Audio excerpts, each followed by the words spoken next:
picture this. You are sitting in like a ridiculously heated meeting at work. Or maybe you're frantically typing out a response on social media, Oh, we've all been there. right? Or you're just standing in your kitchen arguing with a friend. Notice what actually happens to your body in that exact moment. Your heart rate accelerates, for sure. Yeah, your heart rate spikes, the blood rushes to your face, your muscles tense up. From a biological standpoint, your body is preparing to fight a predator. Fight or flight. Exactly. But the threat isn't a tiger, right? The threat is just someone disagreeing with you. You are desperately, passionately trying to prove that you are right. Because you have the facts. You have the facts, you have the logic, you know your position is impenetrable.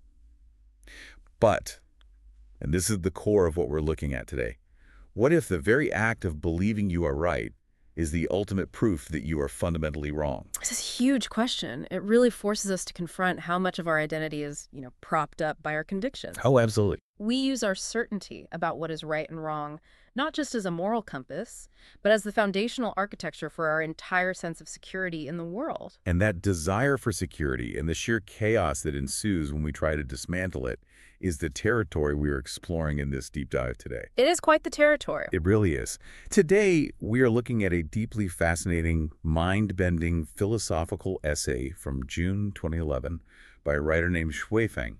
It's titled, "When You Think You Are Right, You Are Already Wrong." It's a brilliant piece of writing. It is.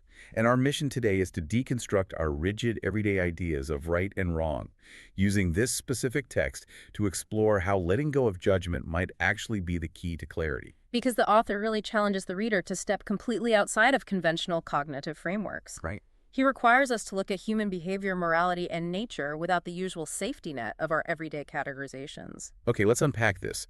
The essay starts off with a foundational premise establishing absolute neutrality. Yes, absolute cosmic neutrality. Feng writes that he doesn't see right or wrong, and that everything in the universe unfolds in an orderly manner. He explicitly states, quote, "Nothing in the universe is wrong, and no one's words are wrong." Which is a massive claim to make right out of the gate. Massive. He sets up this universal neutrality immediately by invoking classical philosophical contrasts. Like the ancient Chinese logical debates. Precisely. He notes that the statement, "a white horse is not a horse," is correct. But simultaneously, the statement, "a white horse is also a horse," is also correct. It bends your brain a little. It does. And he pushes this further by stating that declaring everything is empty is correct, while declaring everything is real is equally correct. So he essentially erases the boundary between truth and falsehood entirely. He really does. He even uses himself as the subject, pointing out that if someone calls the guy in his community a big fool, they are correct, but if they call him a god, they are also correct. He takes all the ego out of it. Right. And rather than keeping this in the realm of high-level abstractions, he forces the reader to apply this to deeply mundane human choices. The everyday stuff. Yeah, exactly. Like building a house is correct, but demolishing a house is also correct. Cleanliness is correct. Messiness is correct. Preferring steamed buns is correct. Preferring rice is correct. Being a vegetarian or a meat eater, both are correct. Now, we should probably address the political comparison he makes here as well, because it is definitely designed to be provocative. Oh, yes, the democracy line. Right. He states that someone who practices dictatorship is correct, and someone who practices democracy is also correct. I am so glad you brought that up, because we need to be incredibly clear with you, the listener, about our parameters for this deep dive. Very clear. We are entirely impartial here. We are not endorsing dictatorship, democracy, or any specific political system, nor are we validating one over the other. Absolutely not. We are strictly examining the author's philosophical framework, which attempts to neutralize literally all human systems. And he uses those polarizing examples intentionally to stress test the reader's adherence to his concept of absolute neutrality. Let's see if you flinch. Exactly. He wants to demonstrate that from a purely cosmic perspective, human governance structures are merely organizational phenomena. They are totally devoid of any inherent objective moral weight. Okay, but even accepting that cosmic perspective, applying this to human relationships causes some severe intellectual friction for me. How so? Well, I can easily accept that preferring rice over steamed buns is morally neutral. Diet is subjective. Sure. But Feng argues that someone honoring their parents is correct, and someone not honoring their parents is also correct. That's where it gets uncomfortable. Very. If everything is universally correct, it feels like we break the compass we use to navigate society. I mean, how does a community function if there is no baseline consensus on fundamental social contracts? What's fascinating here is how Feng diagnoses that exact friction you're talking about. Oh, really? Yeah, the discomfort you were describing stems from a concept he calls standpoint. Standpoint. Okay. He argues that whenever we declare someone else to be wrong, we are exclusively evaluating them from our own standpoint. So it's subjective. Right. It is a structurally flawed judgment because it completely fails to accommodate the standpoint of the other person or, the other organism. Ah, I see. So I am evaluating the person who disrespects their parents through the lens of my own cultural or personal values. Yes. I project my blueprint onto them, and when they deviate from my blueprint, I label them wrong. Exactly. And Feng brings in the natural world to illustrate how absurd this projection really is. Like with animals. Yeah.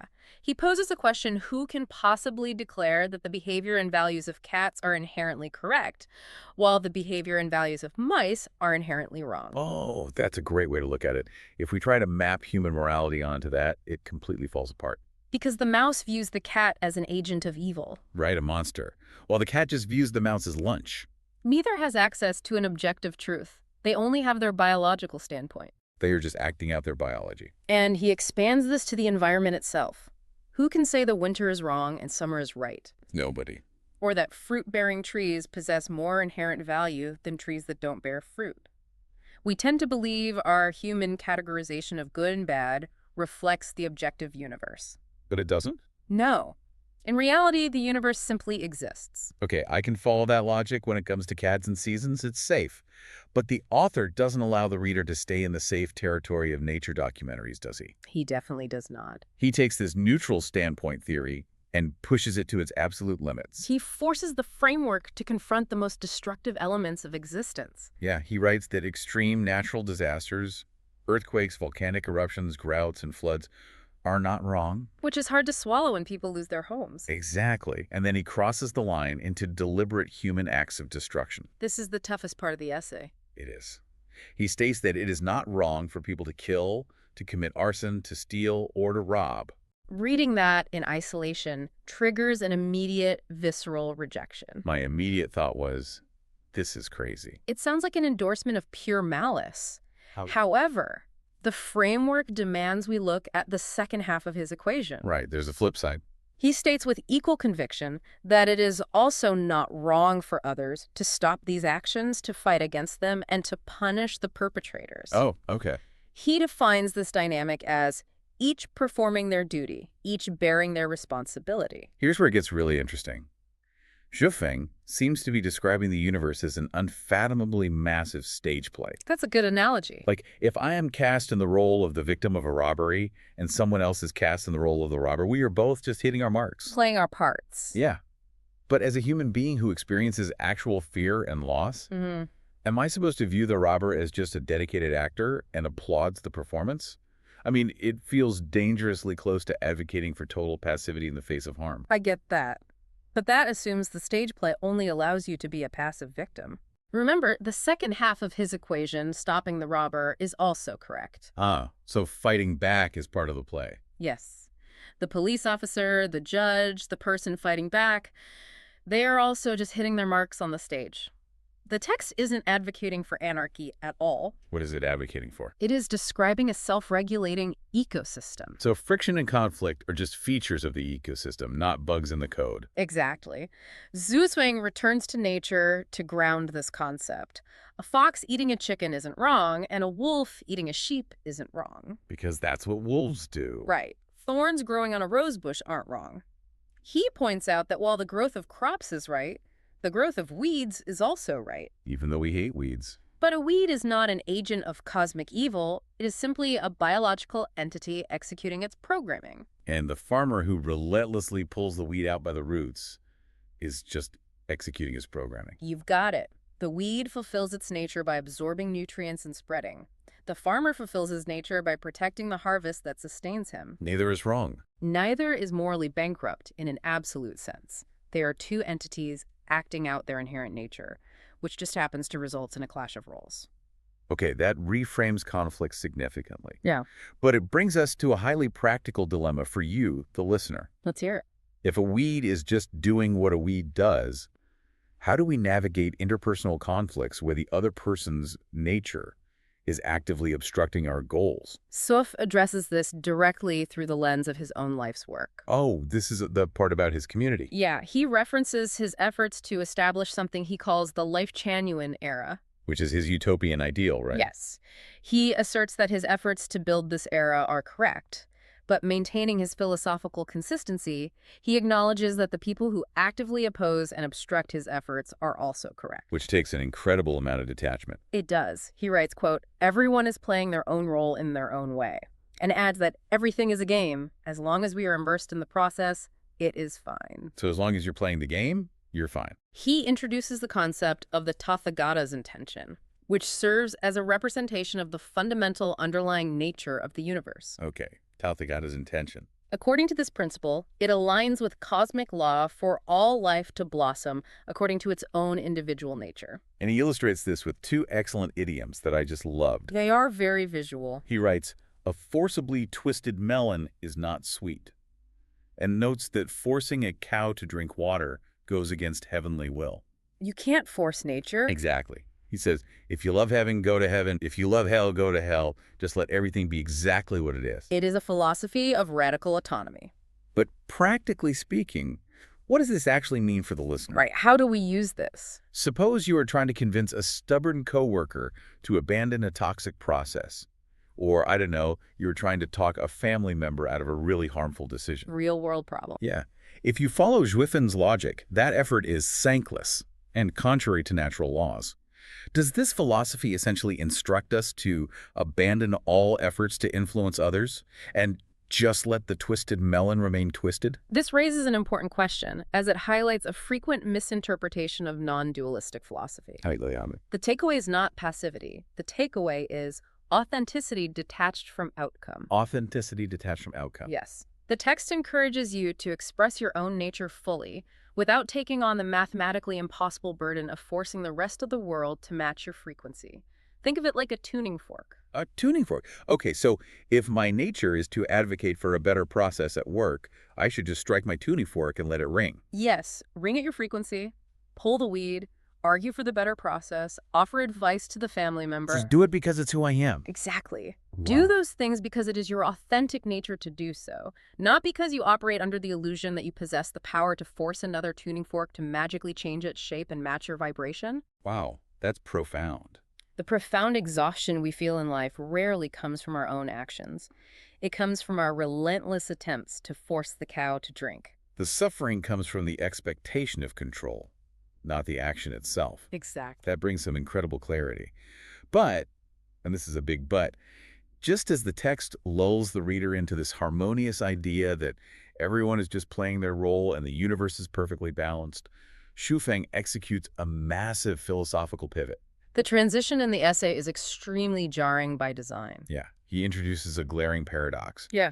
If everyone is just acting out their nature, and everything from earthquakes to human conflict is technically correct in the grand scheme, why is the actual human experience so saturated with misery? It's the ultimate question, and he confronts the reader with the undeniable historical record. Which is pretty bleak. It is. For thousands of years, humanity has lived in a persistent state of worry, pain, trouble, anxiety, conflict, and fear. It's basically the defining characteristic of human history. Suefeng argues that this persistent misery serves as empirical proof that humanity has actually been walking on the wrong path. Wait. He writes that our entire conceptual foundation is flawed. Our understanding of life, of time and space, of our origin, it is all fundamentally wrong. Our values are wrong. Yeah. And because this foundation is corrupted, he concludes that any person operating within this massive wrong thinking circle, regardless of what they say, how they behave, or how they judge the world, is inherently wrong. Anyone who firmly believes they are right is trapped in what he terms elusive thinking. But the cognitive dissonance here is intense. I mean, we just spent the first half of this deep dive exploring his argument that absolutely nothing is wrong. Nothing at all. Not natural disasters, not arson, not weeds. And now he makes the sweeping claim that the entire human cognitive framework is fundamentally wrong. How does a reader reconcile a contradiction of that magnitude? We resolve the contradiction by recognizing that he is discussing two entirely different layers of reality. Okay, walk me through that. Existence itself, the cosmos, the unfolding of nature, operates without moral alignment. It simply is. That's the neutral layer. Right. However, the human subjective experience is bound by suffering. That suffering is the alarm bell, indicating that our specific method of interacting with existence is broken. Oh, I see. If we think about evolutionary biology, human brains developed to categorize the world into safe versus dangerous, friend versus foe. A simple survival mechanism. Yeah, it was a survival tool. Yeah. But we took that primitive survival tool and applied it to complex social and philosophical concepts, desperately trying to force an entirely neutral universe to conform to our arbitrary categories of right and wrong. And that desperate mapping is the elusive thinking. Mhm. We are miserable because we are engaged in a perpetual, unwinnable war against the natural neutrality of reality. We're fighting the universe. Exactly. So in an absolute cosmic sense, nothing is wrong. But in a practical, experiential sense, humanity is wrong because our operating system reliably generates agony. We insist on trying to control the uncontrollable. So if the entire human operating system is generating a continuous error log of suffering, is there any way out? Is it possible for anyone to ever truly be right? Shifeng addresses this directly. He asks, quote, "Is there someone who is right?" And he answers in the affirmative. He does. He writes that a person who is free from worry, pain, anxiety, concern, and fear is right. That's the metric. For that person, everything they say is right, and everything they do is right. Notice how he completely divorces the concept of being right from factual accuracy or moral superiority. Yeah, he completely redefines it as a state of being, and that redefinition sets up the final paragraph of the essay, which is just a structural masterpiece. It's brilliant. I want to read his exact words to capture the full effect. Go for it. He writes, "Existence itself and things themselves have no right or wrong. However, I am discussing right and wrong here, which proves I am also wrong.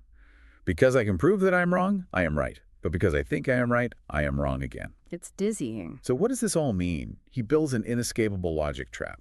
A total paradox. He writes an essay proving that the human concept of being right is inherently flawed, which means his own essay must be flawed, which validates his premise, making it right, but recognizing he is right makes him wrong again. It mirrors the liar's paradox, the statement, "This sentence is false." Yes, exactly like that, Yeah. like a software glitch. If we connect this to the bigger picture of Eastern philosophical traditions, that paradox is not a flaw in his argument. It is the ultimate tool. How so? Think of it as a Zen koan. The analytical mind is desperate to solve the riddle, to neatly categorize essay as either definitively true or definitively false. But the paradox intentionally short-circuits the analytical mind. Exactly. It proves that you cannot think your way out of a thinking problem. You cannot use the tools of logic to escape the trap of logic. Oh, that makes so much sense. He forces the reader to abandon the intellectual pursuit of rightness. You realize that true rightness is not a trophy you win by dominating a debate. It's an emotional state. Right. It is the spiritual and emotional freedom that arrives when you finally stop playing the game of judgment altogether. When you stop trying to wrestle the universe into submission. Precisely. For you, the listener, consider the immense scope of what we just broke down today. We began with the profound neutrality of a white horse and the recognition that a wolf eating a sheep is not a moral failing, but just an ecological function. Just nature doing its thing. Right. We examined how our deeply ingrained habit of judging the world through our narrow personal standpoint is the very mechanism that manufactures our anxiety. We explored the idea that humanity remains trapped in a cycle of suffering because we stubbornly resist the Tathagata's intention. We fight the flow. We refuse to allow life to blossom according to its own nature. We spend all our energy twisting the melon, furious that it doesn't taste sweet, and trying to force the cow to drink. It's exhausting. It really is. So the next time you find yourself in that heated meeting, or you feel the adrenaline spike as you type out a furious rebuttal online because you just must prove your intellectual superiority, take a breath and remember this deep dive. Just pause. Recognize that the physiological friction you're feeling, the desperate hunger to be validated as correct, is the ultimate evidence that you're still caught in the illusion. It requires a profound dismantling of the ego to view the world this way. It really does.